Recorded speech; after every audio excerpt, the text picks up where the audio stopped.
Yeah, I can see the frustration on your face there, Bobby. Not time to become an MP or president to change the system. We'd like a little bit of representation, wouldn't we, as expats, as foreigners, immigrants, to the government, to local government at least. How's that going at the moment? I think Alan Greenspan said it better. Basically, that can't continue, won't.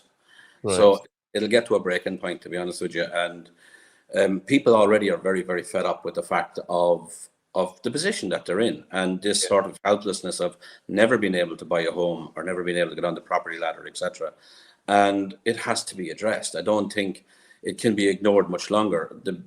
Of course, not everyone will be able to or buy a home for whatever reason, whether it be age, as like Emily is saying, with regards to having enough years to pay off a 40-year mortgage, etc. But I think that they have to make affordable housing that's also affordable renting as well. And what the Irish government are doing now, they're actually setting the rent values.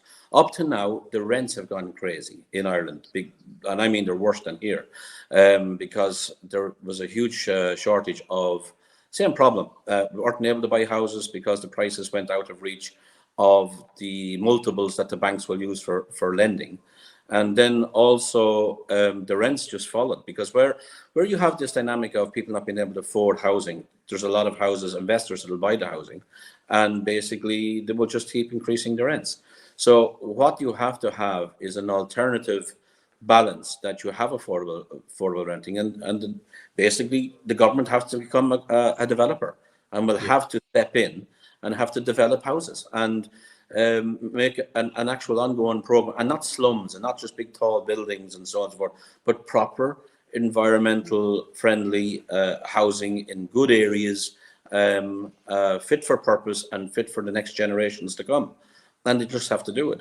And I think who's ultimately responsible? It's the people. It's the people themselves need to vote and need to make this on the agenda, that this is as big as climate change, as in, because you get a couple of years on this planet basically, and you have to sort of do what you can with it and the best you can with it. And how would you say, you deserve to have your own home, whether it's rented or whether it's bought.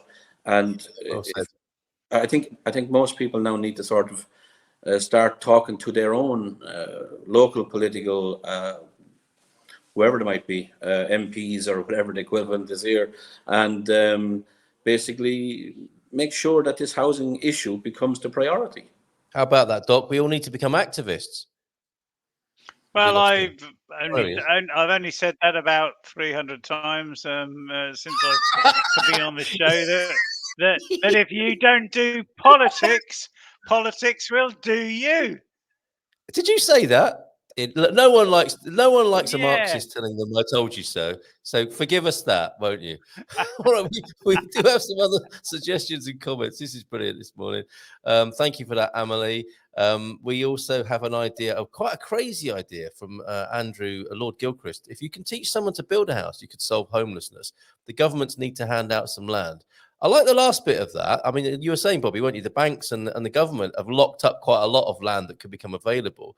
I think people are too busy, aren't they? The working classes are too busy earning a living as well as build their own home at the weekends. So it's a nice idea, but probably not to fit into the system we've got. Also, houses built from sustainable materials are essential as well. Pete responding to that, most of the people that build houses in a traditional and environmental way are dying out. Andy, their skills are being lost in favour of absolute rubbish like permaculture. Timber frame houses in a country with massive fire risk is not usually the best thought out solutions. What about that, Bobby? Skill shortage as well. That's not good, is it? I agree. Actually, a lot of the timber frame houses are actually as fireproof as the normal brick houses, or the constructional, what we'd call traditional construction. And I live in Araweda, where you have a lot of log houses, wood houses. Yeah. And I was talking to a very, because I would have had the same idea. Look at it and you go, what? You're building that in this country? Yeah, and actually the what I think he called it, the burn time, was actually it took longer for fire to go through it than it did actually through the normal construction, the traditional construction. So I was quite surprised with it. It's treated, the fireproof treated as well. So of course it can go on fire like any other house, but it's not just that it's more susceptible to fire because it's wood frame house. Yeah, and actually wood frame houses are nearly going out as well. The new light steel framing is sort of replacing it. There is still some wood framing, but the light steel framing, it's nearly like it's being printed off of machines at this stage. Yes. They can print out a house in 3 days. Amazing. Printing a house. Yeah, without basically steel cutting. It's basically rolled flat steel, and it gets bent, cut, riveted, or the holes were for the rivets, etc. And then they arrive on site with a base already in place and the plumbing and the electrical in place. And then it's a matter of just basically pulling the wires through the holes, putting the pipes through the holes, and then basically they frame it off with these woods, and then seal it up in plaster and insulation, etc. And the time frame for building a house like this is probably around 3 months from start to finish. And there's no reason why not, is there? I mean, the building industry, I think, is a very conservative and habitual industry, isn't it? It doesn't do itself any favors. And these progressive building techniques, certainly we could look at if we can get the ear of the right people to get all these ducks in a row. That's really good to know about. There is, of course, the skill shortage, though. I think Pete's right about that, isn't he? That the great builders of Portugal, you know, the old timers who have these great skills, are either retiring. Young folks, they say, don't want to do it, or if they are good, they go elsewhere where they can earn more money.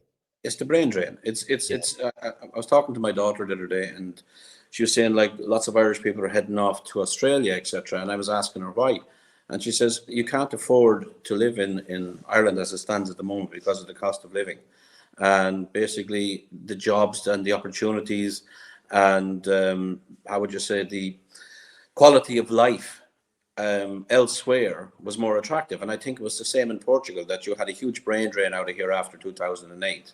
And you have lots and lots of people who qualified as engineers and architects and electricians and whatever else. But you're right, because of the system of how people are paid here and the low incomes, and now the high cost of living, especially the cost of housing, has just have people leave.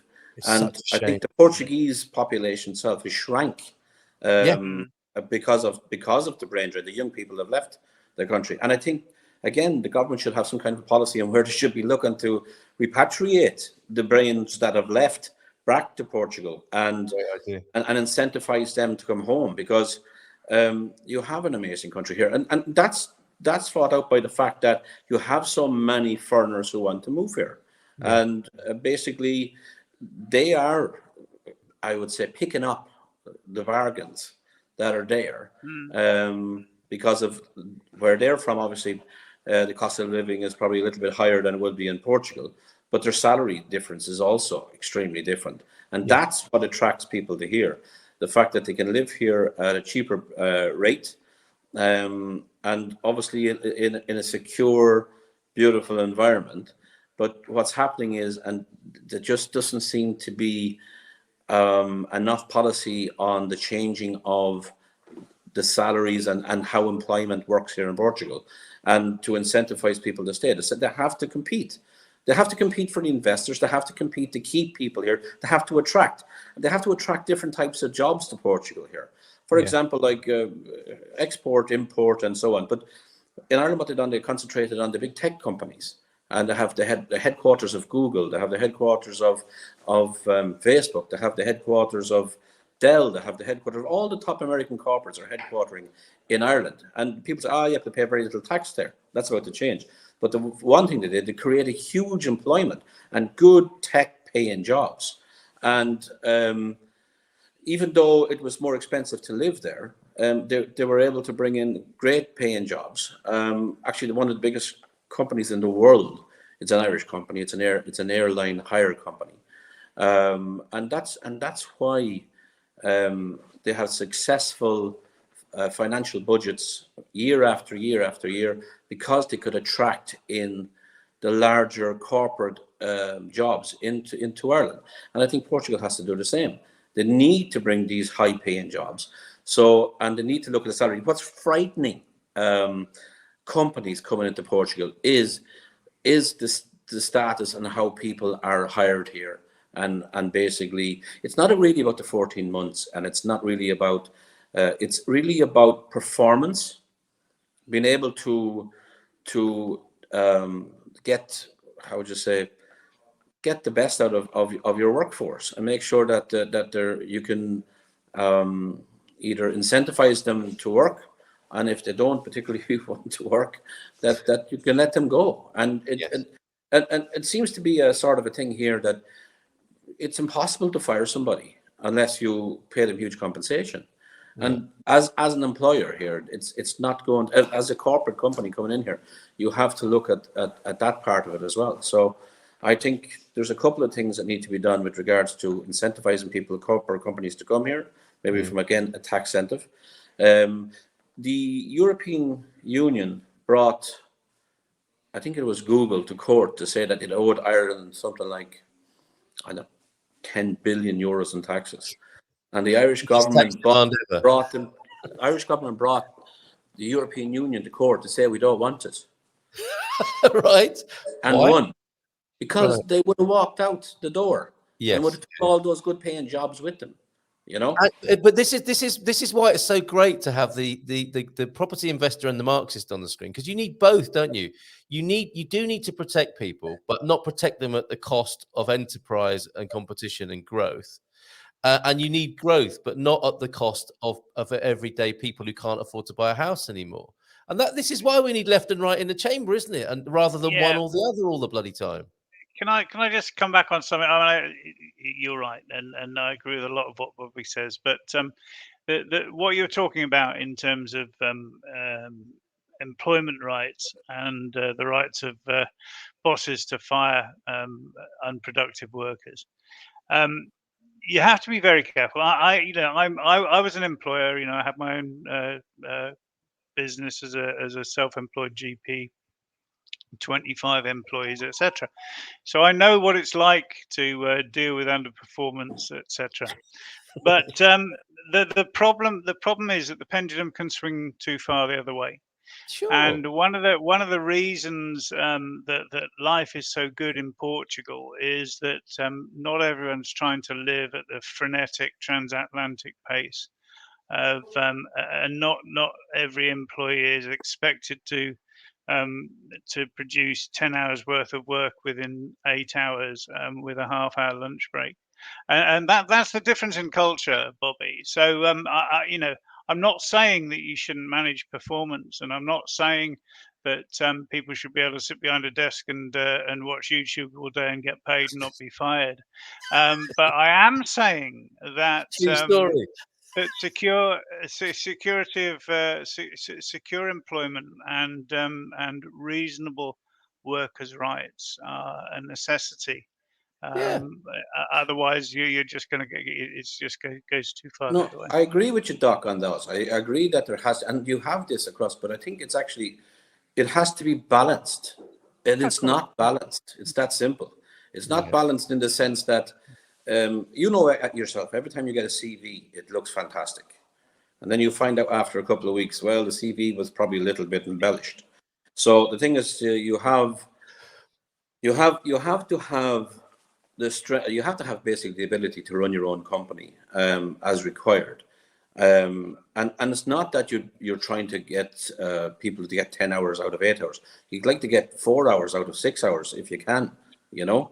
And even after the pandemic, or during the pandemic, when people are working from home, it's now become this big thing where everybody wants to work from home because it suits them more so than say that they're productive and so on.